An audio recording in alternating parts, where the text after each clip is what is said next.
สบายดีทุกคนมาเจอกันอีกแล้วมื้อนี้ลูกกับผัวผัวไปส่งลูกสติกกะสิเมียนหอมเมียนเหือนอายุอันเนี้ยเบิ่งแล้วสติกซักผ้าปูอันนี้ซักตากอยู่ในบ้านแห้งแล้วเด้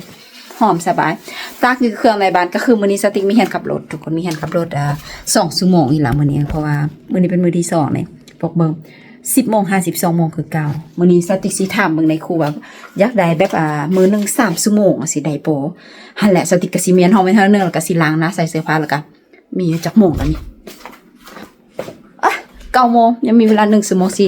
อาบน้ำบ่ว่าสิอาบน้ำไว้นิดนึงแล้วก็หาแหละเมียนเฮาอีกกันไปเห็นกับรถมื้อนี้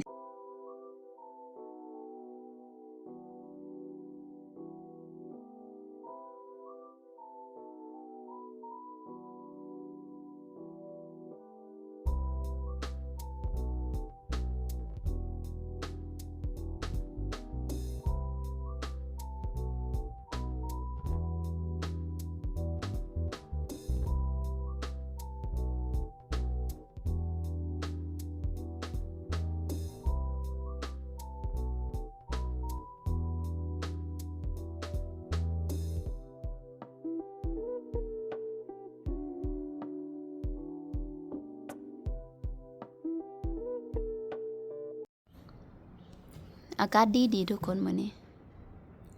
จังปางอากาศประมาณ19-20 องศาตอนนี้ประมาณ18 องศาแต่ว่าตอนแรงตอนสายละสิประมาณ20 องศา19 องศาแดดแต่ก็บ่เป็นตาเสื้อดอกสภาพอากาศตัวตลอดตอนนี้สติ๊กท่าในครูท่าคนสอนท่าไปเฮียนขับรถยัง4 นาทีแต่เต้นตึกตักอยู่นี่นะ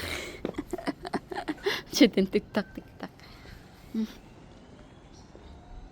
นั่นบ่มีแดดอากาศดี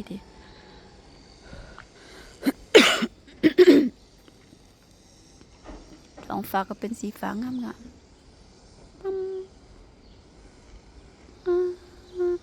มื้อนั้นสติ๊กอยู่บ้านเบิ่งอยู่ทางนั้นเลยอยู่ในเมืองล่ะเขาเจ้าเฮ็ดบุญ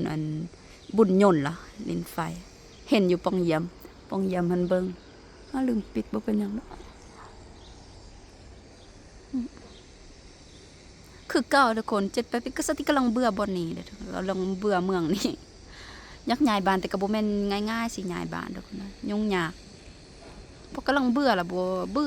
บ่มีหยังทุกอย่างมันก็คือเก่าแต่เฮาก็แค่เบื่อเวลาผ่านไปคนเฮาใจเฮาก็เปลี่ยนสินะก็เลยเบื่อไปถ้าเฮียนขับรถทุกคนสติขับรถเฮียนขับรถมันละเฮียนขับรถ2 ชั่วโมงก็คือบ่มีหยังชั่วโมงทำอิฐชั่วโมงทำอิฐหยัง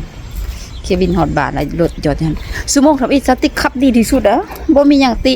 แต่ชั่วโมงที่2แล้วมันเมื่อยทุกคนก็หูแล้วบัดนี้ก็เลยถามในครัวโอเคขอเอามือละชั่วโมงเอา2 ชั่วโมงรู้สึกว่ามันอึดอัดแล้วมันแบบนั่งรถ2 ชั่วโมงแล้วมันเมื่อยโอเคเราก็ขับ1 ชั่วโมงนึงแล้วก็ในครูก็หยุดสูบยาสินะเควินน่าจะอยู่ถึงว่าสิไปประสุกบ่ไปซ้ำสิไปเบิ่งมากอันองุ่นมีบ่เป็นตะกินมีแต่มันบ่งามนาสติกต้องปิ้นใส่แดบแบบนี้นะมันจังเป็นตะเบิงถ้าปิ้นนั่นน่ะมันบ่งามเจ็บตานั่นแหละทุกคน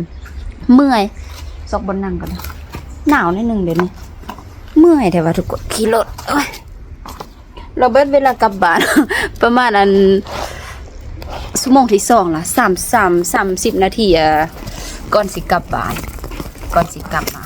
อยู่ใกล้ๆบ้านนี่แหละสติกเมื่อยแล้วทุกคนในครูเว้าหยังก็บ่ได้ยินเลยมันแบบบ่ได้ยินหยังเลยนะเว้าแบบเขาหูซ้ายออกหูขวาแบบ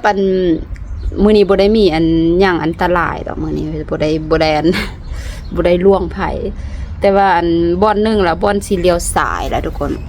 เลี้ยวซ้ายมันเป็น4 แยกสินะมันเป็น4 แยกแล้วอยู่ทางเบื้องขวามันก็มีบนสต็อปทางนั้นเบื้องซ้ายบนที่สติ๊กเลี้ยวไปมันก็มีสต็อปปกติเราสติ๊กต้องไปก่อนนะสิต้องเบิ่งแต่ว่าเรามีมื้อชั่วนึงแล้วเราขี่มาแล้วเราขี่ไกลมาสอบสติ๊กละหยุดบ่แม่นหยุดสติ๊กก็ค่อยไปเราบัดนั้นเรามื้อชั่วเราสต็อปให้สติ๊กไปแล้วสติ๊กล่ะแบบขี่รถตัดไปเลยนะสติ๊กบ่ได้ respect เลคอร์ดเดี๋ยวละโหสติ๊กบ่ได้ respect สติ๊กแบบ ปกติเฮาบ่เลี้ยวเฮาต้องไปฮอดอยู่ในเครื่องกลางบ่เครื่องกลางแล้วจังเลี้ยวสิแต่สติ๊กแบบอันเจิดไปเลยนะมันแล้วก็ลงรถสติ๊กก็ขอโทษช่วงสุดท้ายนี่ค่อยเสียเส้นเขาบ่ฮู้หยังแล้วค่อยหัวค่อยไปมาแล้วดีกว่านี่คือว่าบ่เป็นหยังบ่จำเป็นต้องขอโทษเพราะว่าอันเฮาก็ฮู้ตัวเฮาดีนะทุกคนและอีกอย่างปัญหาก็คือหั่นแหละปัญหาก็บ่ได้มีหยังดอกเฮาก็เข้าใจหมดแล้วก็แค่ต้องการพักผ่อนบ่แม่นต้องการเทรนนิ่งต้องการฝึกว่าซั่นซะไปสติ๊กสิไปซองหยังกินข้าวเมื่อยตอนนี้12:00 นปลาย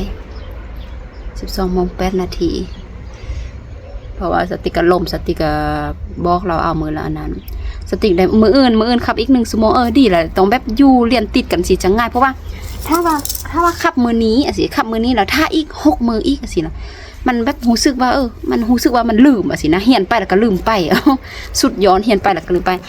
อันนี้สำหรับแนวคิดของเราตินะถ้าเฮาขี่รถทุกมื้อสิแบบมันบ่ต้องเว้นระยะห่างหลายสิน่าจะได้ไวสติก็เลยว่าหั่นแหละมื้ออื่นขับ1ชั่วโมงนึงตอนสายแต่โชคดีมื้ออื่นน่ะมื้อเด็กน้อยบ่มีโรงเรียนเด็กน้อยบ่ไปโรงเรียนนะคะพอเขาเบิ่งเด็กน้อยมื้อหือวันพุธอีกแล้ววันพฤหัสอีกแล้วทุกคนมื้อหืออยู่ฝรั่งเศสมีอันประท้วงอีกแล้วโอ้ยตลอดละตอนนี้นะเมื่อแล้วประท้วงตลอดแล้ววันนี้แบบทุกเทื่อที่ประท้วงแล้วก็โรงเรียนก็ปิดจังซี่นะคนที่มีลูกก็วุ่นวายเข้าบัดนี้แต่ว่าโชคดีแต่ตัวเองบ่ได้เฮ็ดแม่งหยังทุกคนเป็นตาย้านเบิ่งเห็นบ่ฮู้สติ๊กก็บ่เห็นโทรศัพท์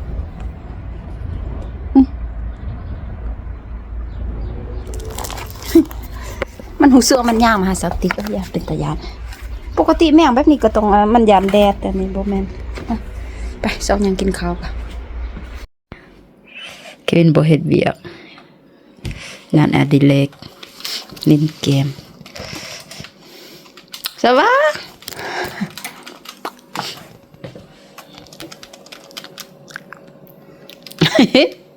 Je peux pas le tourner le fusil sur toi là. Tu vas perdu?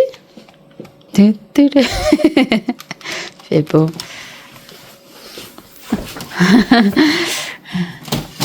เปิดประตูเข้ามาคิดว่าแม่นไผขี้ใช่หรอแม่นได้มั้ยเจ้าเสื่องไว้ใส่Tu caches où ça? Dans le frigo, derrière mes délicats. C'est là que je cache mes petits secrets. Pour que les enfants me volent pas. Bon, cette format, c'est... Menti sous, non? Mais bon, tu veux pas essayer? Tu as essayé, mais non, j'aime pas. C'est trop... Men, te verras qui dit ça. Oui, je sais quoi qu'il a, t'es comme moi. Men. C'est quoi le nom, là? Sư Yang?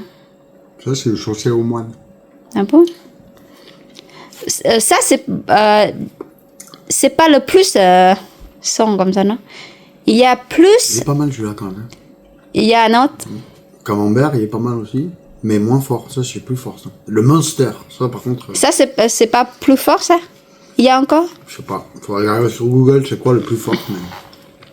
Le Monster, c'est pas le Monster, hein, c'est le Monster. Je crois que c'est le pire, celui-là. Je crois. Tout le monde a fait vidéo. C'est bon avec du pain, ça. On n'a pas de pain. Quand il s'aime pas aussi. Puis vraiment queอยู่ในอันห้องน้ำ Tot la het men quoi. เป็นเซมคนที่บ่ได้เข้าห้องน้ำลองท่ามแล้วเขาเป็นกะแข็งอยู่ซิ Tot wat mijn voet, ja.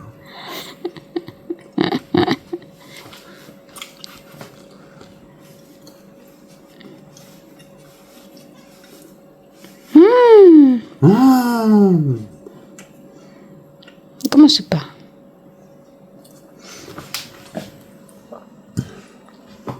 Có hết xiang cette vidéo tout ça. Có kia hết đơn xiang. Kín. Kín sẽ đen tao ba. Thế.จะต้องpour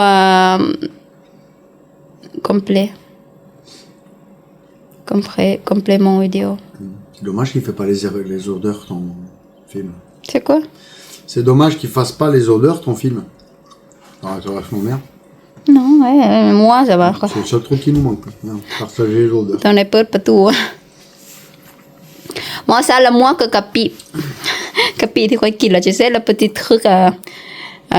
petit pot rose le moi là ça c'est quand ils disent oh maman แม่นอีหยังกะปิ Tu as ma tout croix après